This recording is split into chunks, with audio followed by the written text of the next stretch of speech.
Alright, so Pet Sematary, Bloodlines, which I'm not really a big fan of this franchise.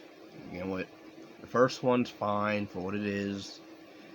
I do prefer probably the second one due to at least it doesn't have everybody dying at the end.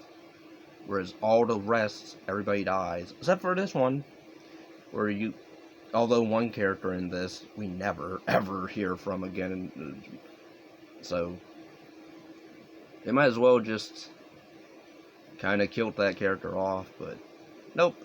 Okay, but at least I guess that character, because pretty much this is a prequel to, I keep hearing a lot of arguments this is a prequel to the 2019 remake, but then also it's probably a prequel to the original, Pet Sematary film, which I'd rather watch that over this. Granted, this has gore in it, whereas that one didn't really. I'll watch this over the remake and the original. Well, no, I take that back. I'll watch the original over this and the remake, and I'll watch the sequel of the original. Because at least, the second one did kind of, although I don't like what they did with the character of Ellie, and I don't like how they explained stuff happened to her. But here it deals with Jud, and I guess this is supposed to be the story of Timmy from the original story that he tells to Lewis on the porch or whatever, about how his dad, because this takes place in 1969. It's basically the story of Jud, and then also the Timmy character that he tells in the original film. And it was more creepier, in just a short amount of time in the original, whereas here they want to expand that, and it's not even really scary. I mean, and this seems so lackluster. I mean, they do try to explain, the backstory of the cemetery, of why people use it and stuff like that, but they don't really. I keep hearing in the original I never read the book, so I don't know, but there was a Wendigo. That's a key. That might be a key component to all this happening, but they don't even mention that at all in this, which it seemed like, this would be the time to do it. You're doing a backstory to the Pet Cemetery, and you don't even add.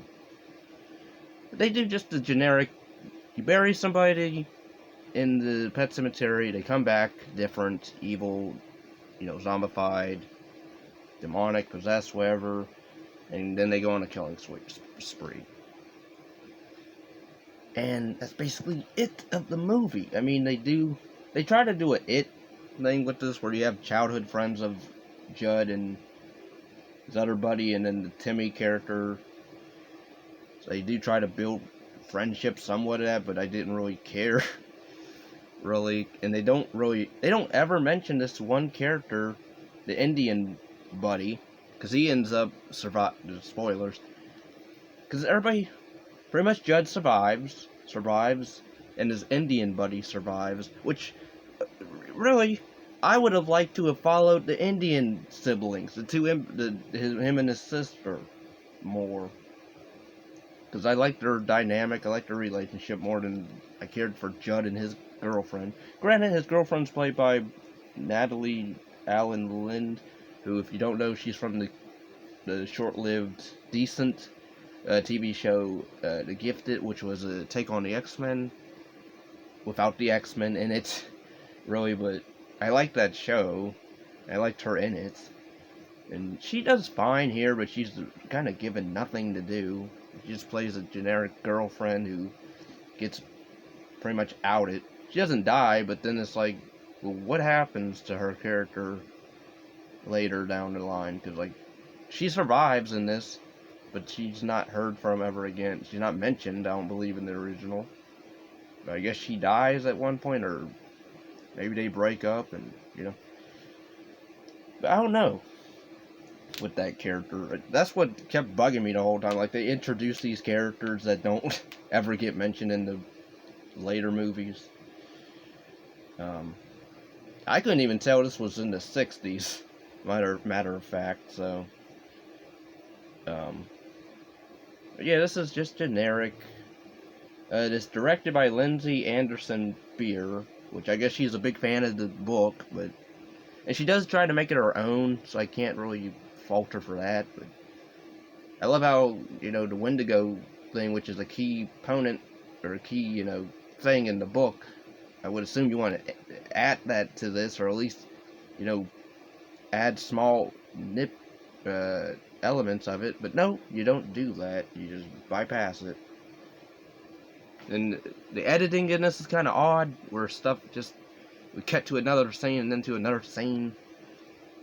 We cut away from a scene stuff's happening, and then we just cut away from it to like another lame scene. This movie is just boring, and really all I was doing was just sitting here watching it. I was bored out of my mind. Stuff happens in it, but it's just stuff just seen in the other movies. Or in the other movies. And also the Timmy character, which, his look when he's decaying or whatever, he looks like a vampire.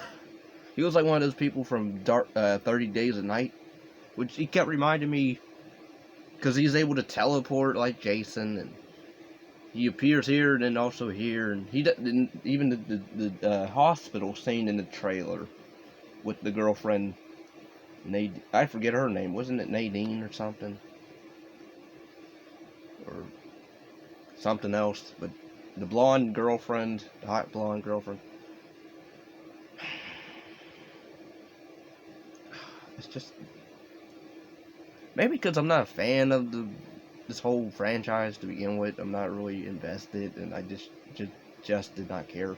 But again, like the Indian siblings, I would have liked to have followed more. I like their culture of their backstory to the Sematary type thing with their tribe. But yeah, overall, this was forgettable. It's just not worth your time, in my opinion. If you're going in it for the gore, I guess, maybe. But even the gore is not anything to run home about. Yeah, you get some, guts at points, but just watch Feast or watch other films that have gore in them, better gore. I love the beginning scene of when Jud and his girlfriend's off to leave this town. They hit a bird, but then the bird's gone, and then they get out the car, and it's just a dog who you can tell is already, possessed or dead. But they're like, something's wrong with the dog. But I love how when they take the dog to wherever they need to take it, to Timmy's home. I love how Jud's lines, and people in this movie seem to be repeating lines, or they say the obvious of like, we need to stop this thing, we need to stop this thing, or we need to call a town meeting or whatever, to call a meeting. And then everybody, I love how these people, they know stuff is going down, and we all just split up. And these are the main, well, not the main, but the main people that know about this stuff. The sheriff, I believe, is a sheriff, and Jud's dad, and the mail lady, or, yeah, I guess she is the mail lady, because she delivers mail at nighttime, which I'm like, I don't know what town this is where you can get mail at night. I mean, that's cool, because, yeah, kind of odd to me. But yeah, some of the dialogue in this is just laughable, where they, again, state the obvious of what's going on, or, oh, I wonder why this dog is limping, or is bleeding, or whatever, and even though we assume we hit the dog, but I wonder what's wrong with it. Like, what? So, yeah, dialogue not the greatest. The look of it's shot fine, edited. Again, abrupt cuts, which, whatever. I don't know what else to say about this. It's just forgettable. But yeah, I did review the original. I did review the remake, but I guess that's not on my channel. I must have took it down or something. But, or I don't know why I did. But I really don't want to watch that again, because that was horrible to begin with. And that movie was directed or written by the team that did Starry Eyes, which I recommend a lot. That was a decent indie film. And that team does the remake of Pet Sematary, and it's really just demolish it. And even the trailer just gives stuff away. Whereas here, as well, the trailer gives stuff away, but also the trailer is kind of just generic and really not even promoted as much. It's just on Paramount and Pet Sematary Bloodlines.